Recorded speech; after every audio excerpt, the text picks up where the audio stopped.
Hello everybody, welcome back to a brand new episode of F122 My Team Career Mode here on the channel. I'm sure a lot of channels are doing F1 Manager today, however I'm not. That will be coming tomorrow though, hopefully, so stay tuned on that. But we are focused here on the Azerbaijan Baku GP here, a very much so track I love in this F1 calendar. Now, unfortunately, what I don't love about coming to Baku this season is Trackhouse Racing has the worst power engine or powertrain on the grid by a significant margin. We're a good sizable gap behind the second worst team in the powertrain department, so things were not looking very promising coming into this track that is very focused, of course, on straight line speed with several very long straightaways. So I was very concerned for this one. Honestly, you know, we've had such a weird kind of uptick here in performance recently that I really wasn't anticipating. The R&D's been continuing to get better, but unfortunately we are severely lacking in the powertrain department. I wouldn't be surprised one bit of Trackhouse Racing is the slowest car on the track this weekend. We might actually be destined for like a P20, P21 finish. Practice as well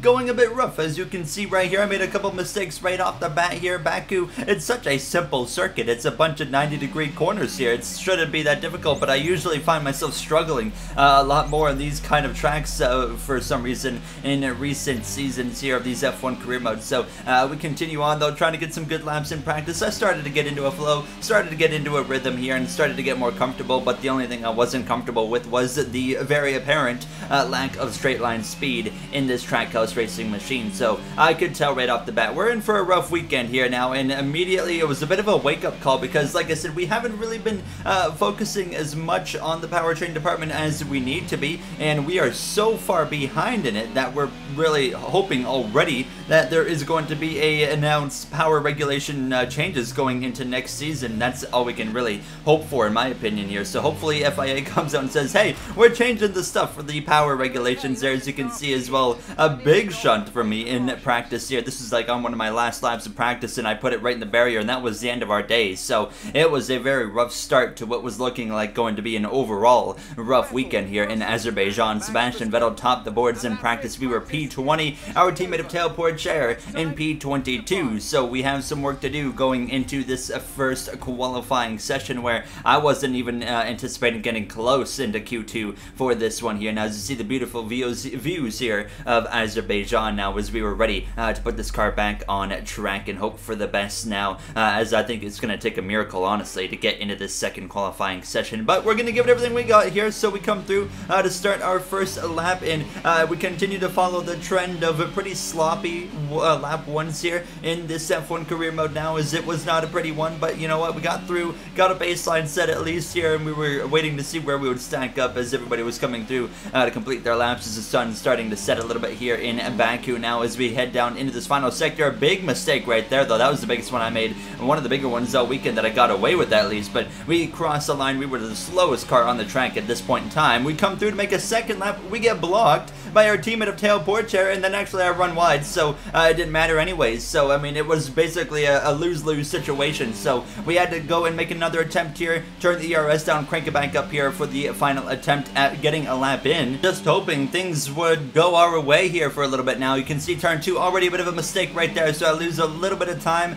Fortunately, I would start to kind of clean things up here later in the lap, about halfway through the lap really. We gained 3-4 tenths of a second there in just one set of corners, so you can really see where the difference was being made, where I made mistakes earlier on. Now as we head up towards the castle section, now 6 tenths of a second. It's probably going to get up to 7 or 8 tenths if I can get through here relatively solid enough, and sure enough, we get through here pretty good. Qualifying complete, final lap this will be. Now it's going to be close to 8 tenths, but a little bit of oversteer right there. It would be down to less than 7 tenths by the time we went into the downhill braking zone, and then we got up to a full second by just not missing the corner there in the next left-hander. So we're going to come through to cross the line. We know it's not going to be Q2. I think it's still dead last actually here, which was a little bit surprising. Yes, it is P22 for us here in the Baku City GP qualifying. That is not what I was hoping to see by any means here. Now, where is our teammate of Tail Pourchaire was my next question, and you're going to see right here, he was also quite a ways down the order, joining myself in P19. We are way off. I definitely left some time on the table still, so I'm not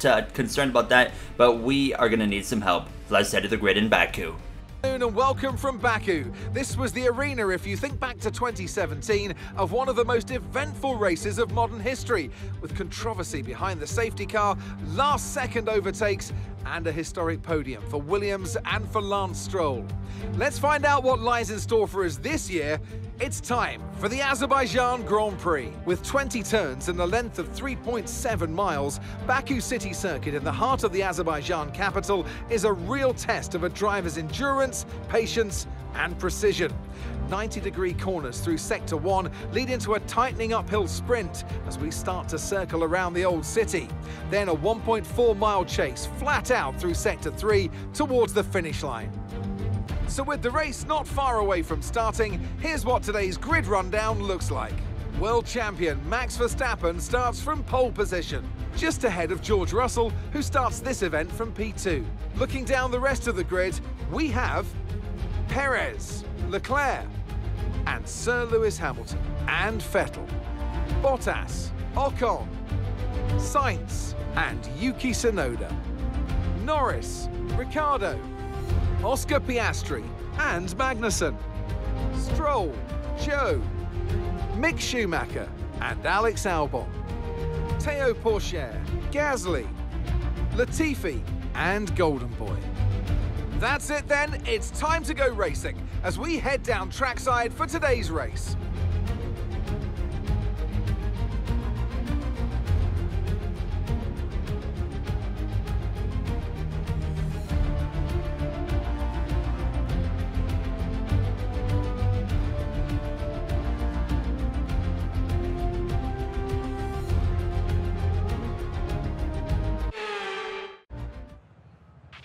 Ready to go. Lights out here in Azerbaijan from this 22nd starting position, and leaving quite a bit of extra fuel in the car because I'm still not confident about the whole fuel situation. But if we can get through this episode here without losing a bunch of fuel in the car, I think I can finally move past my fear and underfuel this car a little bit more than what we have been doing. So today's kind of more of a testing day on fuel because I know we're in for a rough GP. So it's going to be a difficult one. We're going to need some assistance here now as we are ready to go. Lights out as Max Verstappen up there at the front of the grid. Is this going to be lights out? And you see the track in the background doing some weird things now as the Mercedes is going to follow down into turn 1, but it's a good start there for Verstappen. Vettel actually runs into the side of Perez right there and loses the end plate on his right front. No, he loses the whole wing actually. Look at that. That tore the whole front wing off. An immediate disaster for the 4-time world champion. The German driver of Sebastian Vettel is going to have to come into the pit lane immediately at the conclusion of this first lap because obviously whole front wing torn off. You cannot survive out there for long. Now, as you can see, everyone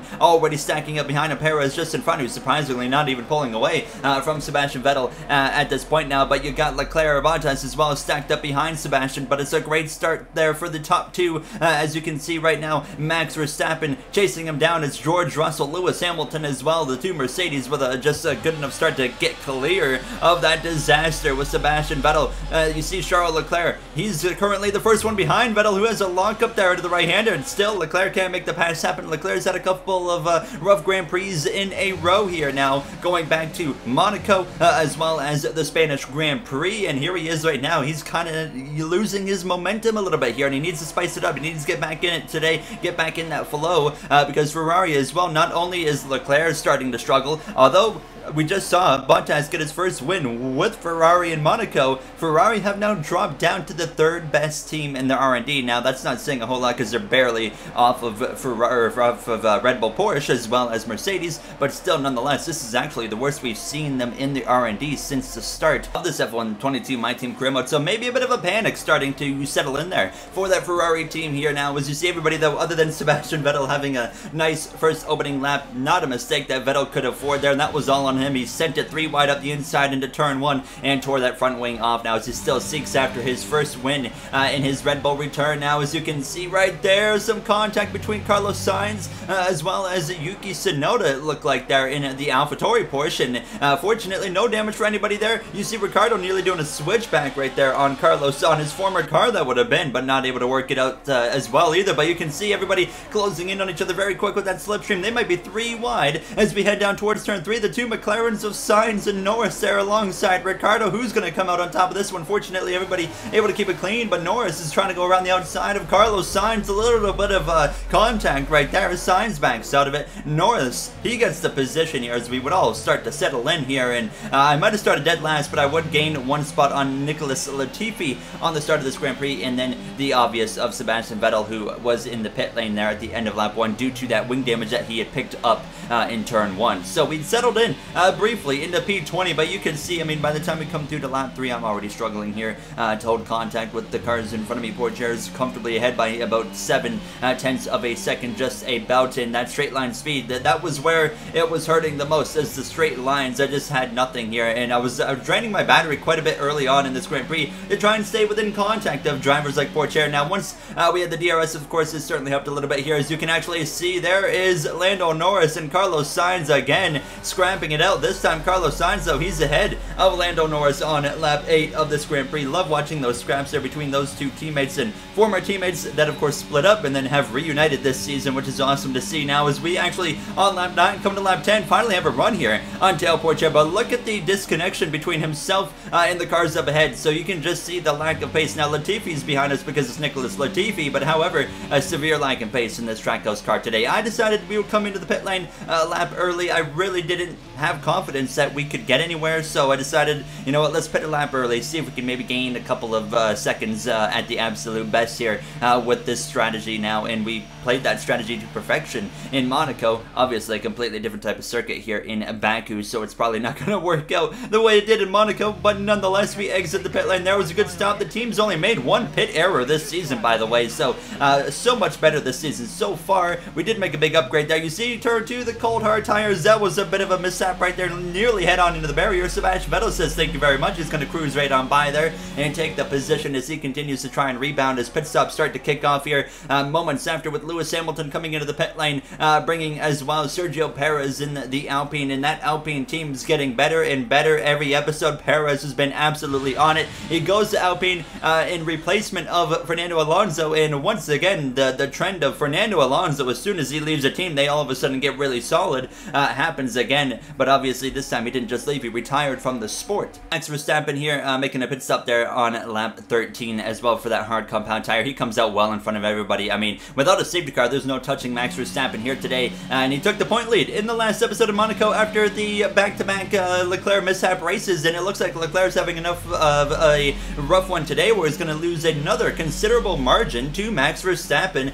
and is just about asking to be dethroned for second place as well by George Russell at this point here. Now, as we were just, you know, doing what I can, I was able to stay comfortably ahead of Pourchaire with the pit strategy that I had pulled. Actually, we built up over a second gap. However, I don't know what was going on. I did make a downforce adjustment, so I actually reduced the front wings quite a bit. I think I put it down to 10, and I think that actually hurt me so much in the corners that it wasn't helping me a little bit at all in the straight line either, because you can see right there, Pourchaire was running us down where it mattered the most, the straight line. So I reduced the downforce, but it's still not helping here, and Pourchaire is all over the back of us. We were able to defend there, but I knew this wasn't going to be something that could continue on forever. Latifi, by the way, was able to actually get past both myself and Pourchaire in the pit cycle, so it's just showing how bad this Trackhouse car is here today, and Pourchaire eventually does pass me right there, and I didn't fight him back at this point, but Max Verstappen, with 10 laps to go in the Grand Prix, leads over Hamilton and Perez, who's running down the 7-time world champion of Lewis Hamilton. By the way, Russell there in 4th, Leclerc up to now 5th place. We'll see if he can continue to run there in that 5th position, because Esteban Ocon is right there on his diffuser, and then Valtteri Bottas, last episode's winner there from Monaco, currently running in 7th place, is Tsunoda. Norris there right behind Tsunoda, now actually maybe sizing up a move here into turn 3. Norris trying to go the long way around there of the Japanese driver, and it's going to happen there. Tsunoda falls down into 9th place. Carlos Sainz 10th, and Piastri in 11th there is Ricciardo, Stroll, Zhou Guanyu, Mick Schumacher, Pierre Gasly, Albon, Vettel all the way through 18th with Kevin Magnussen there just behind Sebastian Vettel, Latifi, Pourchaire, and myself rounding out the grid here in this late race update. And the battles continue. Esteban Ocon putting the fight to Ferrari here. We saw an Alpine able to make its way through the grid earlier with Perez. Now it's Ocon who goes around the outside of the defending world champion of Charles Leclerc. It just continues to just be a bit of a downfall for Leclerc and this Ferrari team here over the last 3 races, and just no signs of improvement here today, as this is another very subpar run for that Ferrari team. Lap 21, yellow flags are actually out on the circuit. It's Carlos Sainz who's pulled over to the side of the track. you saw him there on the left. It's an engine failure for Carlos Sainz, so he's going to be the first retirement in a couple of races, actually. We didn't have a single retirement in the last episode in the Monaco Grand Prix. So now we're just in these closing laps and just accepting what's happened here. You know, Trackhouse Racing, significantly worse on engine speed than any other team. Even the next to worst team were significantly far behind. So it was kind of destined here that we were going to suck today. That's the reality. 2 laps to go. Perez now going around the outside of Hamilton. Takes second place. What a drive from Perez. He's doing better here in the Alpine, I feel like, than he did in the Ferrari, or in the Red Bull, sorry. He did win a couple of races with the Red Bull last season there, but I mean, what a pace he's putting up here so far this season as we were now approaching this final lap. And I was using all of my battery here with the DRS to try and make a last bit of a lunge here at Porcher up the inside into turn 1 like we passed him earlier in this Grand Prix. We're wheel to wheel. He backs out of it. I didn't give him a whole lot of room to work with, but I tried to be respectful. We do take the position there. P20. We are both running down Nicholas Latifi in these closing laps, but not enough time. 1.8 seconds there. It's just not going to happen. So you see me trying to break that slipstream with Porcher down the straightaway towards turn 3, but Max Verstappen, I mean, from start to finish, absolute dominant performance from Verstappen in the Red Bull Porsche, and it's going to be Max Verstappen again coming through to win here in Baku. Sergio Perez, 7 and nearly 8 seconds later, is going to come through to cross the line for a second place runner-up finish, and Lewis Hamilton just behind Perez there rounds off the podium as Russell Ocon Bottas, who got past Leclerc, by the way. So Leclerc with another miserable finish here now as we come down this front straightaway, just hoping that Porcher can't get to me, draining my battery one more time. It's going to be a very expected but disappointing 20th place finish here in Baku. We have the worst engine. You know, it was, like I said, expected. Not much we can do about it there except focus on to the next one, and where we won't have to rely on engine pace as much. Hamilton, driver of the day. Let's head to the podium for post-race celebrations. It's never an easy race here in Azerbaijan. There's drama around every corner, but they've come through to take a brilliant victory here today. Tell me, Ant, how do you think they were able to deliver such an incredible result today? I think that smart tyre management on track and very smooth driving definitely assisted in their victory today. That combination meant they got the absolute maximum out of their tyres at all times.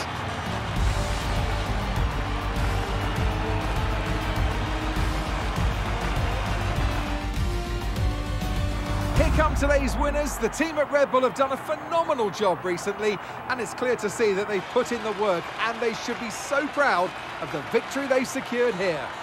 Starting to get used to seeing an Alpine fire suit on the podium this season, and I mean, once again, I mean, you're seeing no Ferraris right here on the podium, which is suddenly starting to become a bit of a trend, other than last episode there with the win from Bottas there in Monaco. But you got the Red Bull Porsche, you got the Mercedes, you got the Alpine all up there on the podium with Hamilton, Verstappen, as well as Sergio Perez there. So awesome to see Perez having the success he's having, but as well, you can't rule out the success that Esteban Ocon is having. He hasn't put up the same performance that Perez has been putting up, but still great finishes nonetheless. P5 there today for Esteban Ocon, and as well we're continuing to see that Alpine team move up in the constructors there as well. As you can see the current driver standings, Bottas drops a spot, Perez gains a spot here. He's so far down the order just because of his rough start in the first few races, but there you see now Alpine 4th in the constructors right now as McLaren and AlphaTauri just behind, and we are quite a ways behind. So immediately at the end of the episode here, trying to get some upgrades in the car. Unfortunately, the lightweight wheel rims failed coming into this episode. We did rush that upgrade,